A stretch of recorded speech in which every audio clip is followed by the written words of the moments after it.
Let's do it. Can everyone see my presentation? Mm-hmm.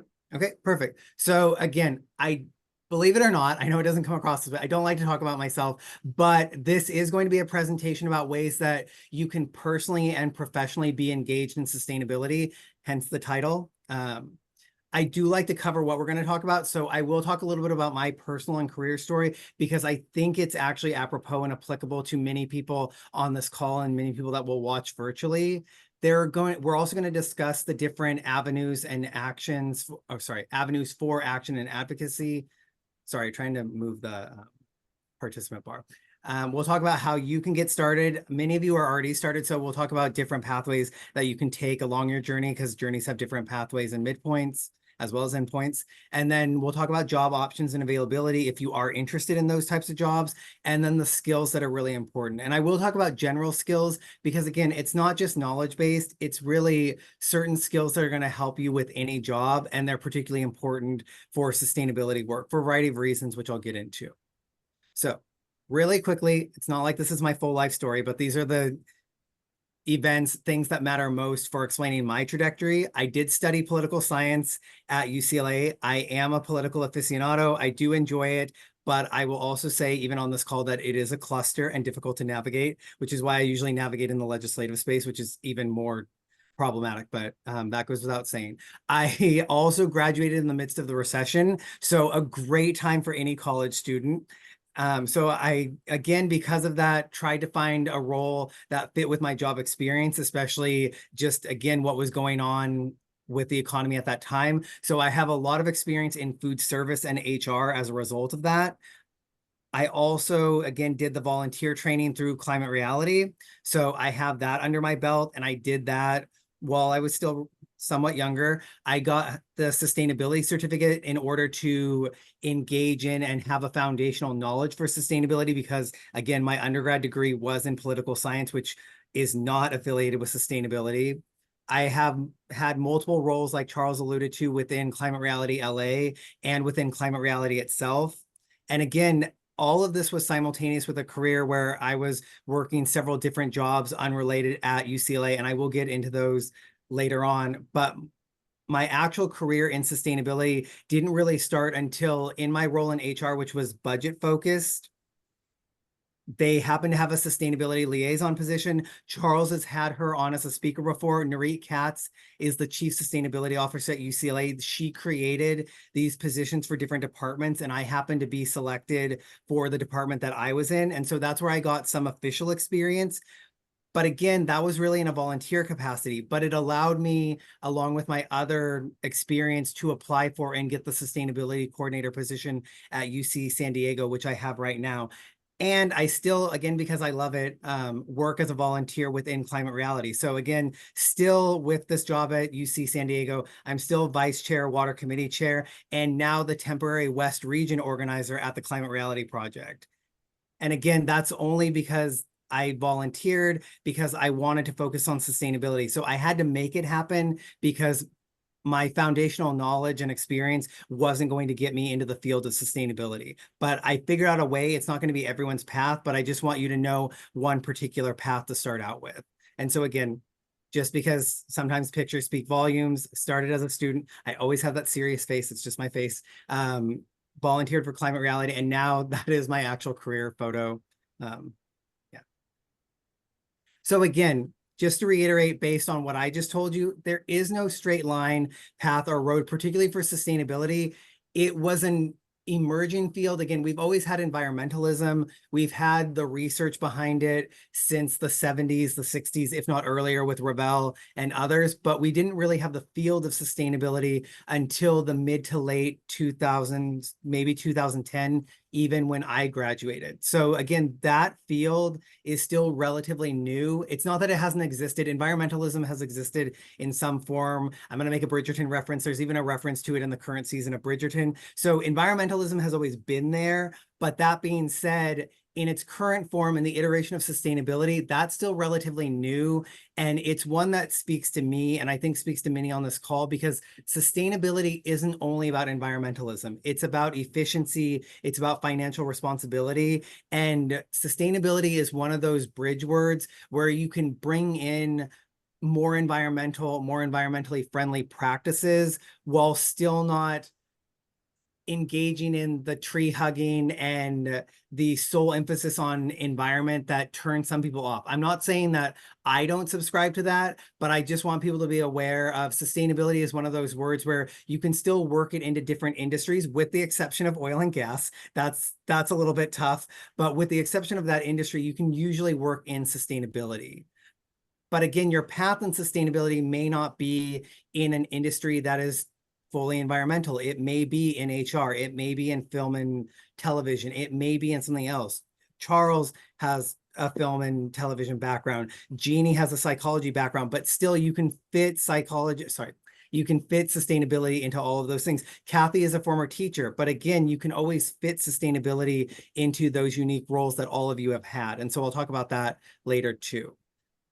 For those that are still struggling with it and you're not able to fit it in, or you don't have a job in sustainability or environmentalism right now, or even one of the fields that is adjacent to the sustainability movement or the climate movement, I just want to do a quick talk about the importance of action and advocacy as a volunteer. There are things and skills and experience that you can get from joining organizations like ours or working with organizations like ours. So you can take daily actions, and that can be something that you add to your resume. You can work with us or in our committees and take those types of action. And again, these are things that I did.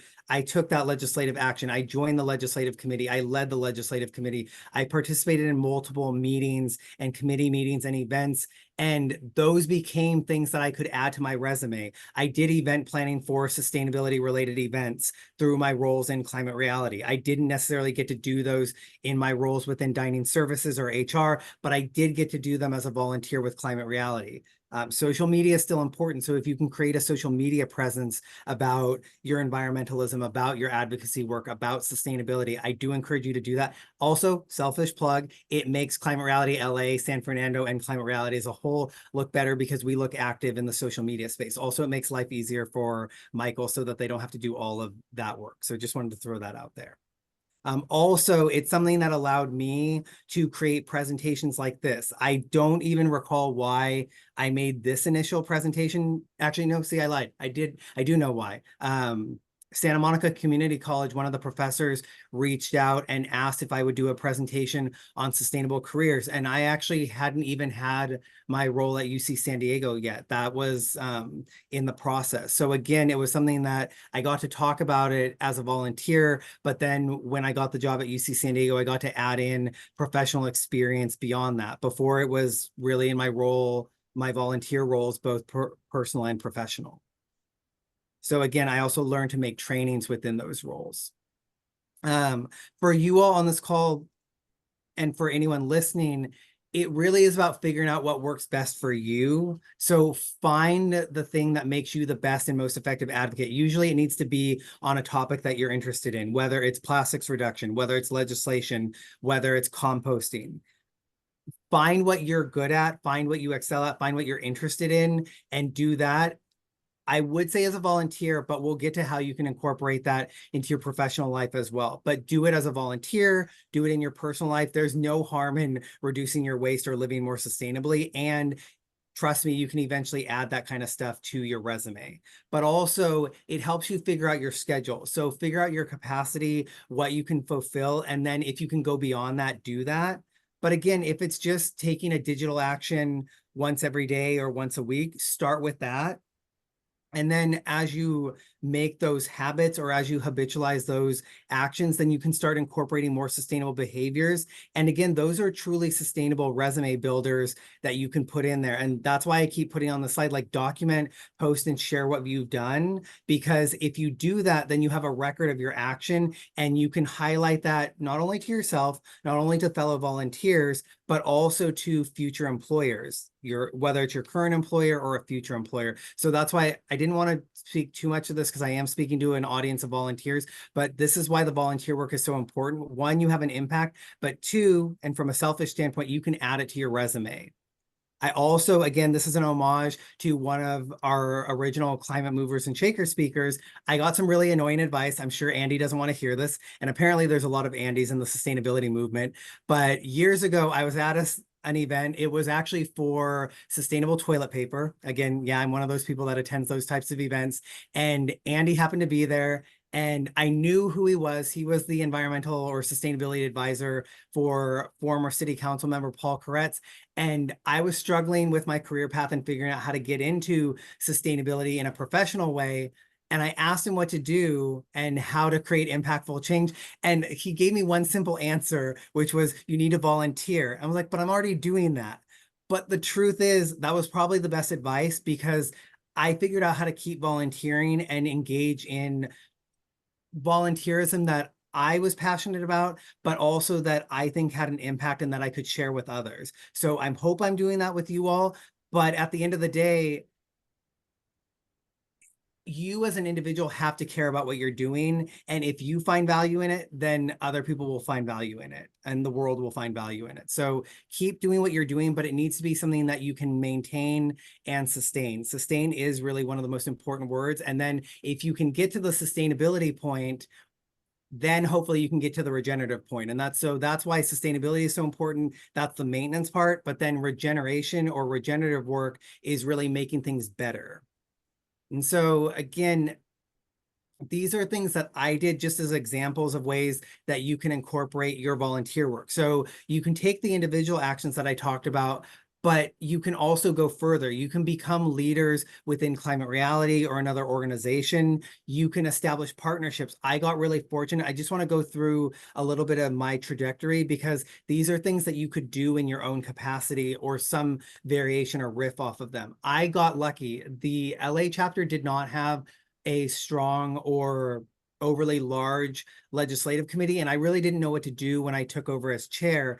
But I got super lucky in Kathy Schaefer, because San Fernando Valley, and Kathy deserves so much more credit than she ever gets. She deserves multiple awards. But anyway, she was successfully and ably leading the San Fernando Valley chapter legislative committee. And I didn't really know what I was doing. I knew how to write a letter. I knew how to follow legislation. Like I'm not dumb. I'm not the brightest bulb, but I knew what to do, but I didn't really know how to increase the impact. But by joining the small committee that I had with Kathy's, we were larger because we could talk about it and approach policy matters, not just as the San Fernando Valley chapter, not just as the LA chapter, but as the greater LA area, which again, if you add our chapters together, that's over 2,400 people, which is pretty sizable, and we can really draw the attention of local leaders as well as state leaders. And so I was able to work with Kathy, and now Andrew and her have a really successful partnership between the two committees, and we get to represent all the chapters that basically make up the LA area. And we partner with the California Coalition, which adds another, if I'm doing my math correctly, about 6,000 climate leaders. So again, those are just things that I was able to do, but you could do that as a volunteer in whatever role you take. You just have to be able and willing to take the next step if it fits within your schedule. Other things that I did, because again, all of you could do this, I created presentations on topics that I cared about or that I was asked to speak on. So I have a presentation on zero waste living, working, and learning. And again, that's primarily geared towards beginners, but I developed that on my own because I knew it was something that people wanted and were struggling with. I did the Sustainable Holiday series because we needed content, but also people wanted to know how to approach the holidays more sustainably. I adopted my own, and this is a personal thing, I'm going to call it near zero waste lifestyle. It's impossible for me right now to be zero waste, but it's something that I do. This is just my example. My wife and I together, we probably produce 1 to 2 bags of trash every month. Again, we're two people. I love her. She's away doing pottery, so I'm going to say this. She buys a lot of stuff from Amazon, and that leads to a lot of packaging. But again, most of it is recyclable. So again, you can live relatively sustainably, and that's something you can do as an individual, but it's something that you can encourage others to do personally as well as professionally, and we'll get into that. I founded committees. I really don't want to talk too much about myself, but I also found volunteer opportunities like volunteering at Currabunga Springs, which the LA chapter now does on a regular basis. And I acknowledge this. I can and always should do more. And I'll probably try and figure out something to do after I do all of my regional organizing work, because again, there's just a lot to be done. But the point is that you can figure out all of these things on your own. But if you can, or you're struggling, you can come to someone like myself, like Charles, like Jeannie or Kathy, and ask for advice or just a discussion. Like we're amateur experts, as I always say. So you can come to us and ask what's something that the chapter needs, or what's something that I could do as an individual that would help get me some important skills, but also help the chapter or help the world. Again, think about the world first, but I'm always going to think about the chapter because that's part of my role as leadership. So again, if you're trying to get started or you're trying to chart a new course, these are things that you can do. You're already part of Climate Reality. So again, I would say stick with us, but again, you're welcome to pursue other things, but again, stick with us.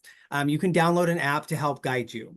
You can incorporate sustainability, sustainable behaviors and projects into your personal life. And again, like I said, professional life, which I'll get to because people wanted me to speak to that. You can participate in cleanups and preservation opportunities. Those are big ones that people always need help with.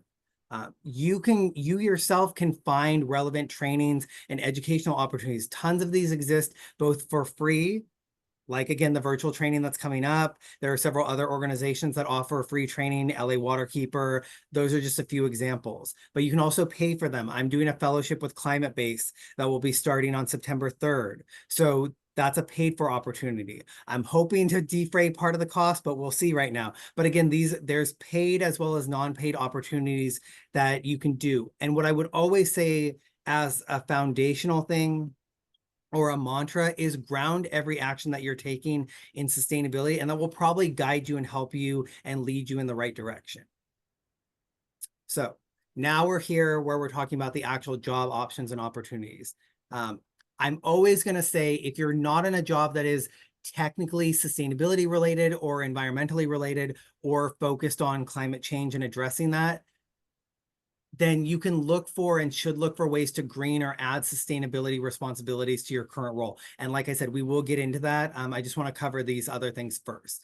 If you're actively seeking a sustainability job, part of getting a job is signing up for the alerts, actually figuring out what jobs are available. So you do have to look at those job boards. You have to sign into them and sign up for alerts about anything related to sustainability. You can open up your search and add renewable energy, waste, all that stuff that has an emphasis or touches on sustainability. You can look for those jobs as well, but just know that for certain ones, it may require a certain degree or field of knowledge. So sustainability is usually going to be the most broad and probably open the most doors. But again, whatever you're interested in, sign up for those opportunities and you'll get a better idea of what's out there.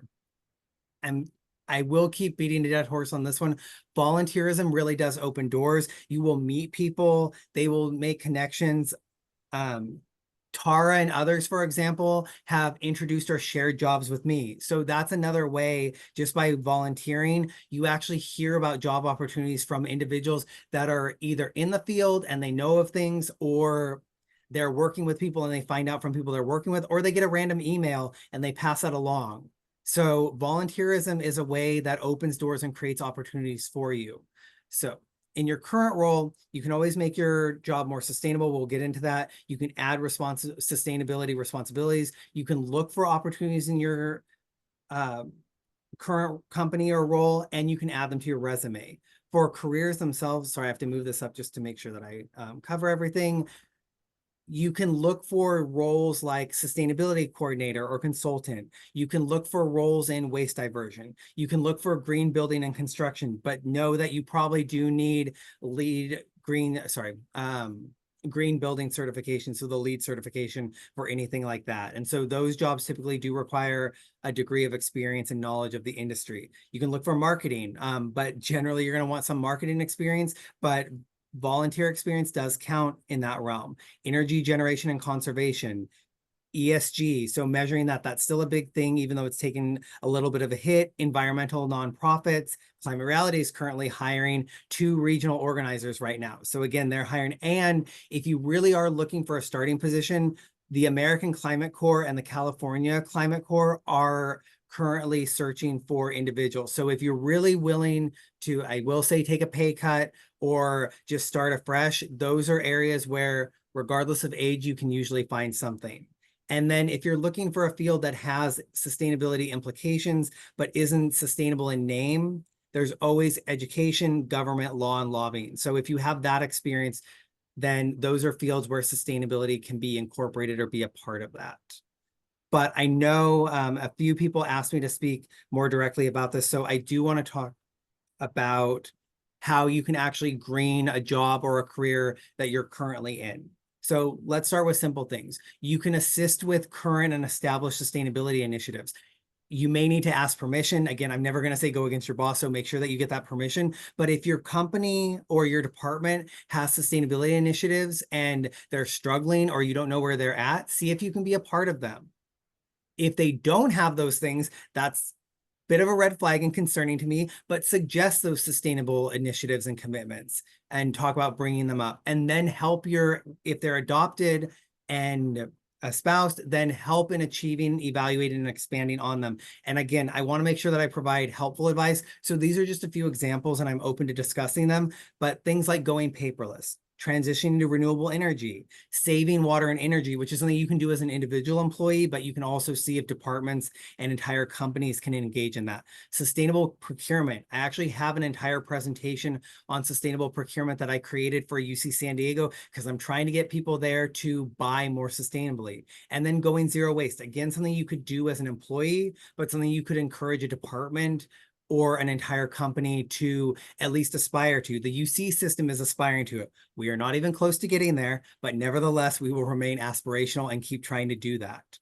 You can develop training materials to explain these initiatives because people always need help with that. You can enumerate sustainable practices, and you can inform your colleagues how to work more sustainably. You could develop topical presentations about sustainability within your role, because again, several people probably have a role similar to yours. And even if they don't, you've now created something that you can leave behind. If you leave your role for whatever reason, they can rely on that information that you've created.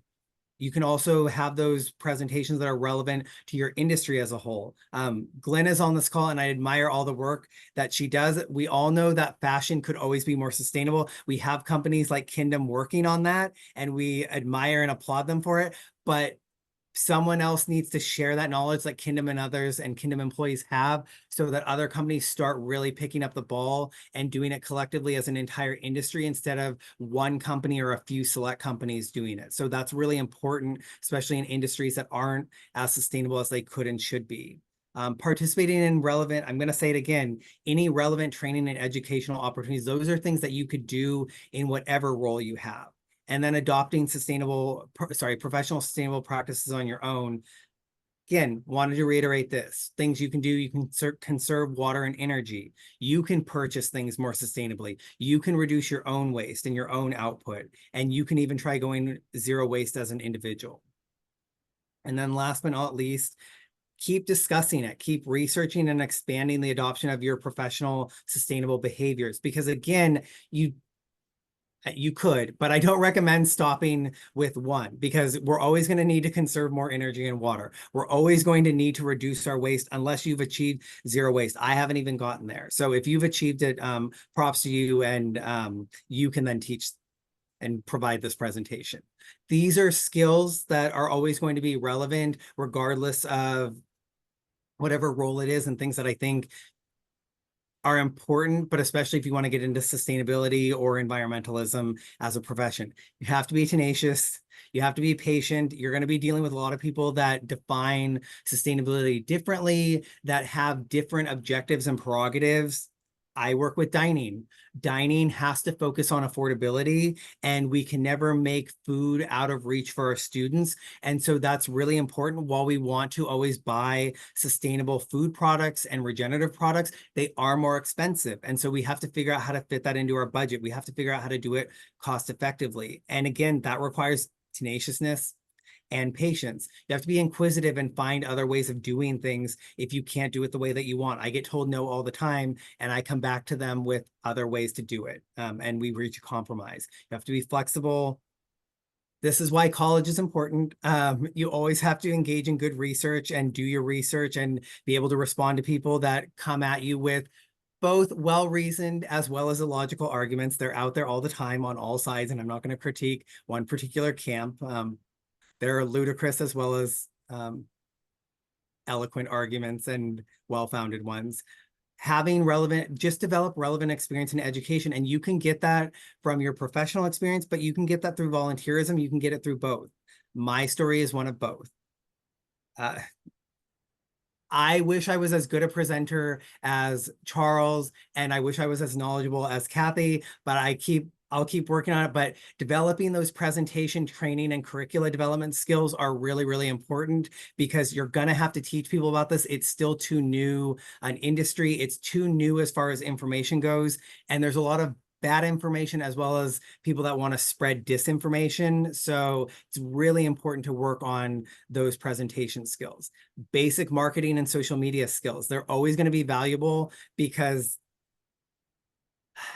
the movement hasn't fully hit its stride yet as far as marketing and social media. It's getting there, it's better, but it's still not at the forefront, because again, capitalism is not the most sustainable right now. And social media and media itself and marketing are geared towards our current capitalist framework, which is very take, make, waste framework versus a circular economic one. So again, to be more sustainable, we're really going to have to market why sustainability makes sense and people should engage in it. And then project management. Again, there's a lot to be done. So you have to figure out projects, you have to organize them and work people through them. I manage a team of 8 students. They're wonderful students, but again, I have to create projects in order for us to move forward, and I have to work with their schedules, and I have to figure out what I need to do as well as what I can do and what they can do. They are far better at social media than I am. That's just not my forte. I can do it, but you can talk to Michael or Ashley. Like, it's uglier if I do it versus if Ashley does it, if Michael does it, or if the students do it. So I need to work on my own marketing skills, but I do have the project management skills, so I can manage a project and move us in a sustainable direction and achieve something. So that's really important to have regardless of your career, but it's always going to be valuable in sustainability and environmentalism, because we have a lot to get done. If you do need more resources, I am not the only authority. We have the wonderful webpage that Michael and Jeannie created. You have Climate Base. Those are good organizations and web pages to rely on.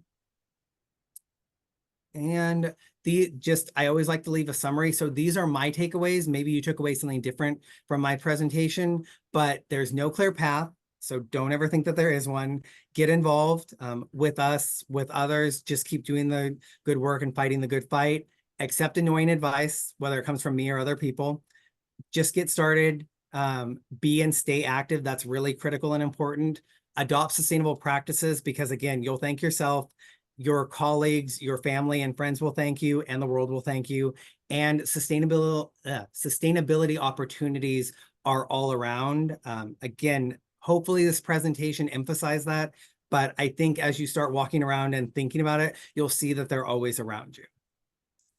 So again, if you do have questions, that is my personal email. I do have a Climate Reality one. I will be working with Climate Reality in a professional capacity, at least until the beginning of October. We will see. They need to hire a new West Region organizer. I am temporary. I just took over because the former one stepped down. So, and I think we have time for a Q&A, Charles, if there is time.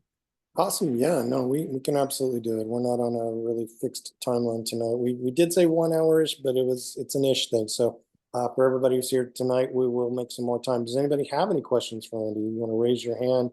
We will recognize them and give you an opportunity to ask any questions to Andy. I'll start off by saying, you talked about how you try to adopt these practices into your personal life. And I think it's important, especially if you are in a role where people see you as a climate person within an organization, as a sustainability person within an organization, that you kind of lead by example in terms of what you're presenting to other people. And can you talk about how maybe that's affected you by other people seeing you as the answers person, even though you may not know much about a particular question they might ask, kind of a thing. If they come to you, you have to kind of be the solutions person, right? Yeah. Yeah, I can address that. So again, I still try to have a lot of confidence.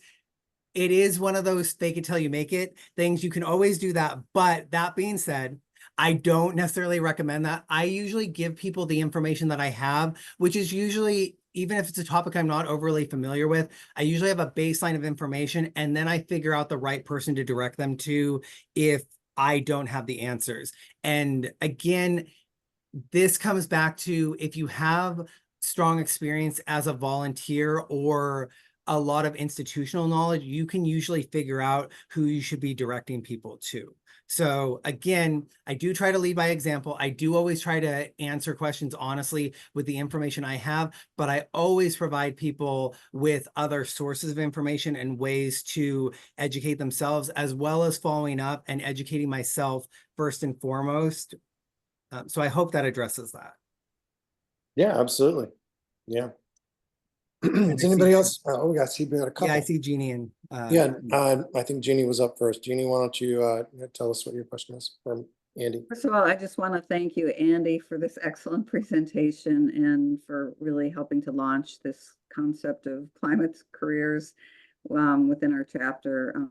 Thank you so much. And this presentation is so valuable and inspiring. I think it could go a lot of different places. I guess the question I wanted to ask is, one thing, I work with youth in a youth organization, and a lot of times people are really struggling, like, how do I get into something? I think your experience of, you, maybe I'm wrong, but you were in a job and then you you kind of parlayed into this area of sustainability while you were in a job. But some people just struggle on how do you get into a job and when you're starting off as a young person. I don't know if you could speak to that. yeah, I can address how to do it because again, I still work at a university and that experience is really relevant. Most of the time, you're probably going to want to or be encouraged to get a job in your field.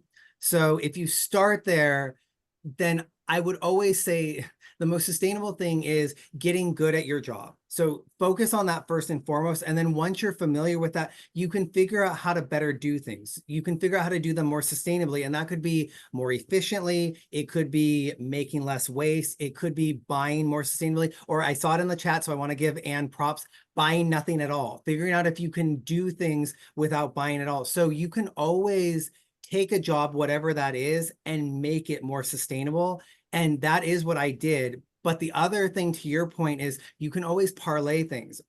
Sustainability coordinator still doesn't exist in all spaces, but the reason that I was qualified for the job that I had is it is specifically sustainability coordinator for housing, dining, and hospitality at UC San Diego. My background is dining in a university setting, HR in a university setting, database management in a university setting. One of the reasons that I am valuable, and I don't say that lightly, but the reason my experience is valuable for UC San Diego is I'm trying to make housing, dining, and hospitality more sustainable, but they need to know that the sustainability coordinator understands the industries that they're working in, that they understand how restaurants work, that they understand how housing works and how that can and cannot be made more sustainable, and how custodial work can be more or less sustainable. And the only reason I have that experience is because I worked for a number of years at university housing and hospitality. So again, you can always take a sustainability role, but ideally you're going to need to know a lot about the industry itself that it's in. And so that's why I would say know your industry, know your job, but then you can always backfill it with the sustainability information because the environmental information is out there, whether it's climate reality training, whether it's a sustainability certificate, whether it's individuals like myself that can help provide people with best practices. There are entire organizations and conventions where, and even just Zoom calls where we meet up and we're from industries all across the board and we figure out what best practices for a particular industry are or for a particular topic. Waste reduction is something that's universal. Everyone creates waste, but we need to figure out how to make less of it and how to sort it better. And again, how to go zero waste. Those are all things that we talk about as industry leaders in any capacity, if that makes sense. That's good And then advice. So we'll kind of start with your industry and be good at your main job and then branch off into sustainability would be one approach. I would say that's the biggest thing, unless your specific role is environmental science. Unless you have a role, then again, you're already going to get into that field, and then you're already on your way, and we can talk about how to navigate that career, but that's different than if you're trying to get into a different career that isn't sustainable in nature. So they're two different courses or pathways. Thank you. And then we'll wrap it up with Cindy with the last question. Okay, thanks. Andy, you mentioned, I believe, something about when you're doing volunteer work, finding a level of volunteerism that you yourself can sustain. Yep. That's something I struggle with myself, and I'm wondering how you navigated that. Basically, that's a good question, Cindy. So I would take a simple approach, which is know your schedule and then actually schedule in maybe an hour a day or an hour a week and figure out if you can do whatever you've been asked to do within that time, or you could actually just, once you've figured out the time allotment that you have available, go to someone, a volunteer leader, and basically tell them, I have 1 hour a week to spare, 1 hour a day to spare. Is there something you need help with that can be done in that time? And then also, to your point, be honest with that person. Say, I'm not able to get all this done. If you need it done right away, we'll need to delegate, or, well, I can get it done within this time frame. So be honest with yourself and with others what you can get done, and then you can go from there. Also, schedules fluctuate. So again, figure out your schedule and what you can fit in. That's how I say do that. And Charles and I know this. We get a lot of emails. Sometimes I'm very responsive. Right now, I have a backlog of emails. My goal is to get those all taken care of today. We will see if that happens. But I would say just be honest with others and be as communicative as possible.